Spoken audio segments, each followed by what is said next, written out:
बच्चों, पिछले वीडियो में हम लोग बात कर रहे थे हाइपर कॉन्जुगेशन के बारे में। उस क्लास में हमने तुमको बताया था कि हाइपर कॉन्जुगेशन क्या होता है। अब आज हम लोग बात करेंगे applications of hyper conjugation. Hyper conjugations के क्या एप्लीकेशंस हैं। सबसे पहली चीज़, जैसे रेजोनेंस में था कि वहाँ पर दो चीज़ें होती थी। एक तो होता था abnormality in the bond length, क्योंकि ड्यू टू रेजोनेंस वहाँ पर सिंगल बॉन्ड का डबल बॉन्ड में, डबल बॉन्ड का सिंगल बॉन्ड में इंटर कन्वर्जन होता रहता था।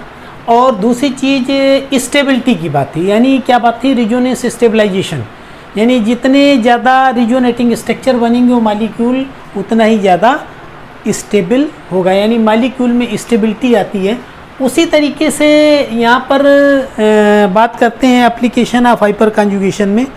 तो हाइपर कॉन्जुगेशन में भी सिंगल बॉन्ड का डबल बॉन्ड में और डबल बॉन्ड का सिंगल बॉन्ड में कन्वर्जन हो जाता है, जिसकी वजह से यहाँ पर बॉन्ड लेंथ में एबनॉर्मलिटी आ जाती है। और इसमें भी क्या होता है कि कार्बन हाइड्रोजन सिग्मा बॉन्ड्स का पाई इलेक्ट्रॉन्स के साथ या पॉजिटिव चार्ज के साथ या ऑड इलेक्ट्रॉन्स के साथ डीलोकलाइजेशन होता है, जिससे सिंगल बॉन्ड का डबल बॉन्ड में और डबल बॉन्ड का सिंगल बॉन्ड में इंटर कन्वर्जन हो जाता है, जिसकी वजह से बॉन्ड लेंथ बदल जाती है और उसके साथ साथ उसके हाइपर कॉन्जुगेटिव स्ट्रक्चर्स भी फॉर्म हो जाते हैं। तो किसी मॉलिक्यूल में जितने ज़्यादा हाइपर कॉन्जुगेटिव स्ट्रक्चर्स हो जाएंगे वो मॉलिक्यूल उतना ही ज़्यादा स्टेबल हो जाएगा। तो सबसे पहले बात कर लेते हैं number 1, abnormal bond length. Abnormal bond length. Normal bond length की बात करें तो अगर ये है कार्बन कार्बन सिंगल बॉन्ड, यानी इथेन CH3, इसकी बॉन्ड लेंथ होती है 1.54 एंगस्ट्रॉम। इसी तरीके से अगर हम कार्बन कार्बन डबल बॉन्ड की बात करें, CH2 डबल बॉन्ड CH2, तो इसकी बॉन्ड लेंथ होती है 1.33 एंगस्ट्रॉम। इनमें कहीं पर भी हाइपर कॉन्जुगेशन ऑपरेट नहीं कर रहा है। अब हम बात कर दें प्रोपाइलीन की, यानी CH3 CH double bond CH2। तो इसका क्या होता है? इसमें हाइपर कॉन्जुगेशन ऑपरेट करता है, तो इन इलेक्ट्रॉन्स का मूवमेंट यहाँ पर हो जाता है और इस इलेक्ट्रॉन का मूवमेंट यहाँ पर हो जाता है, जिसकी वजह से एक दूसरा हाइपर कॉन्जुगेटिव स्ट्रक्चर बन जाता है। यानी बन जाएगा double bond CH single bond CH2 negative. तो देखो, इस सिंगल बॉन्ड का डबल बॉन्ड में कन्वर्जन होने का, डबल बॉन्ड का सिंगल बॉन्ड में कन्वर्जन हो गया। तो इस केस में क्या होता है? इन बॉन्ड लेंथ में एबनॉर्मलिटी आ जाती है, यानी यहाँ ना डबल बॉन्ड कैरेक्टर है ना सिंगल बॉन्ड कैरेक्टर है।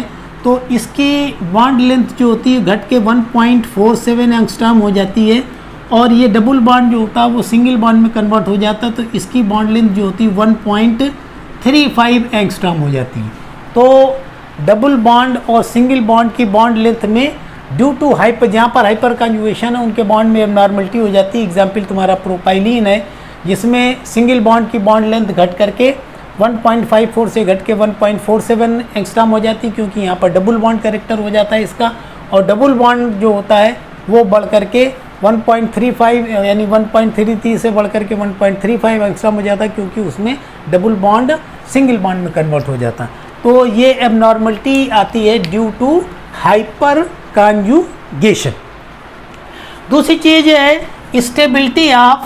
दूसरा एग्जाम्पल एप्लीकेशन है determine the stability of substituted alkene. Substituted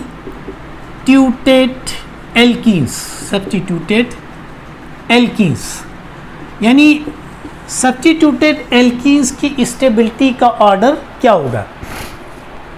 सबसे पहले बात हम करते हैं एल्कीन, यानी CH2 double bond CH2 ethylene. इसका एक हाइड्रोजन एटम हम मेथिल ग्रुप से रिप्लेस कर दे तो बन जाएगा CH3 CH double bond CH2 mono substituted alkene. इसी तरीके से दूसरा हाइड्रोजन एटम भी हम इसका रिप्लेस कर देते हैं CH3 CH double bond CH3। This is di substituted, this is mono substituted alkene.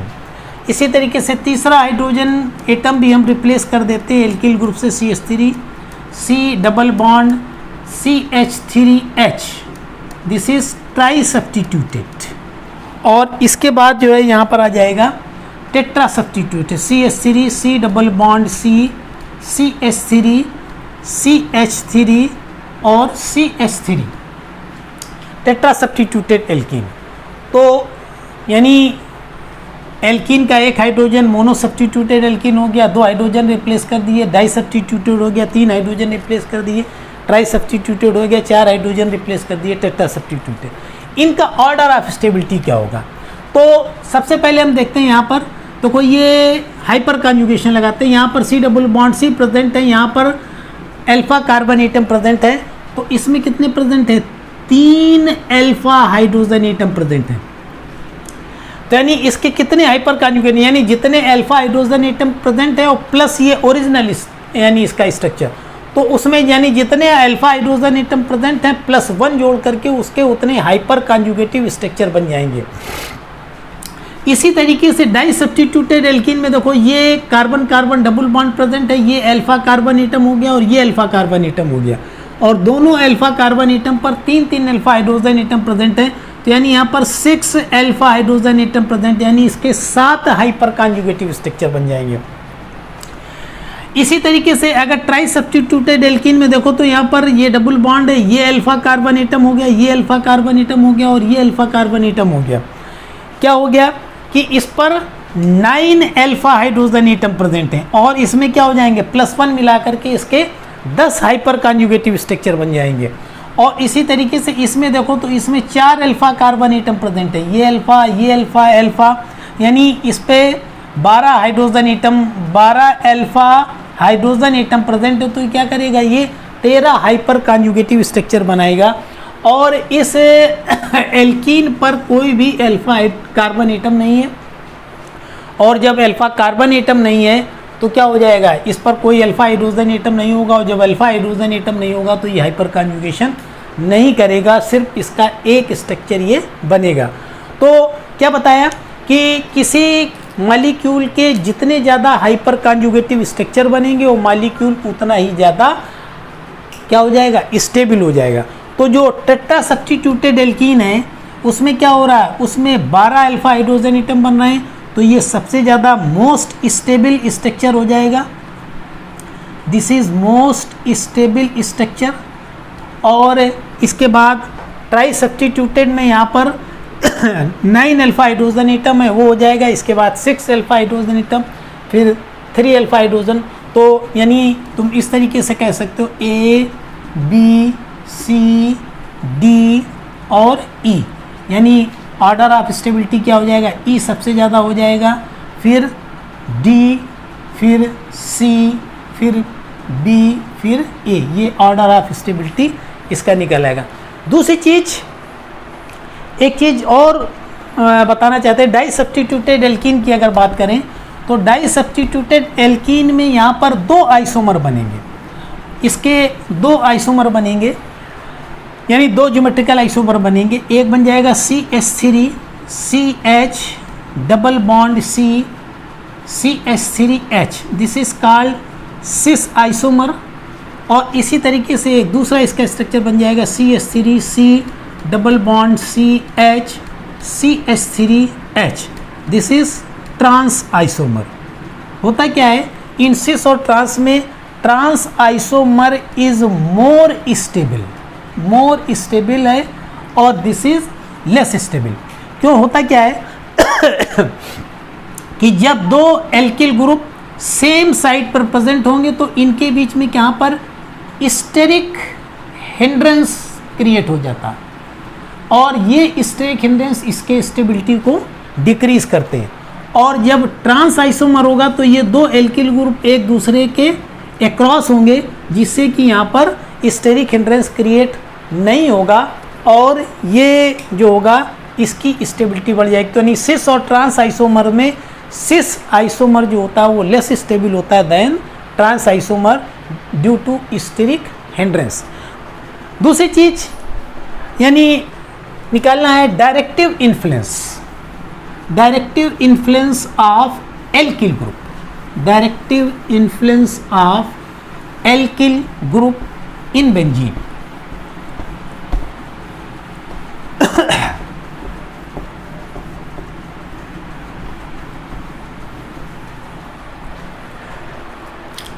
Next है डायरेक्टिव इन्फ्लुएंस ऑफ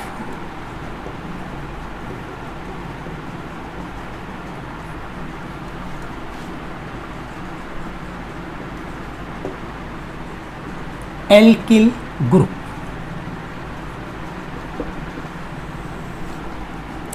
यानी दिस इज टॉलिन, ये बेंजीन है और इस बेंजीन पर क्या है, CH3 ग्रुप अटैच्ड। अब ये जो CH3 ग्रुप है it will be ortho and para directing, it is ortho and para directing, it is not Meta directing, it is not Meta, ये मेटा डायरेक्टिंग नहीं होता। और ये किस वजह से होता है, क्योंकि देखो वही हाइपर कॉन्जुगेशन हो जाएगा। ये हाइपर कॉन्जुगेशन यानी यहाँ carbon carbon double bond present है, इसके रेस्पेक्ट में ये अल्फा कार्बन एटम प्रेजेंट है और इस अल्फा कार्बन एटम की में 3 अल्फा हाइड्रोजन एटम प्रेजेंट है। तो क्या होगा, यहाँ पर हाइपर कॉन्जुगेशन ऑपरेट करेगा, यानी ये इलेक्ट्रॉन यहाँ पर चला जाएगा और ये इलेक्ट्रॉन यहाँ पर चला जाएगा। तो इस तरीके से क्या स्ट्रक्चर बन जाएगा, ये बन जाएगा CH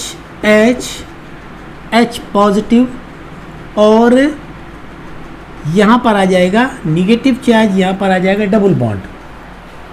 और जब ये निगेटिव चार्ज ये प्रेजेंट है, कॉन्जुगेशन पर प्रेजेंट है, तो ड्यू टू रिजोनेंस इसका डीलोकलाइजेशन हो जाएगा, ये इलेक्ट्रॉन यहाँ पर आ जाएगा, ये इलेक्ट्रॉन यहाँ पर आ जाएगा।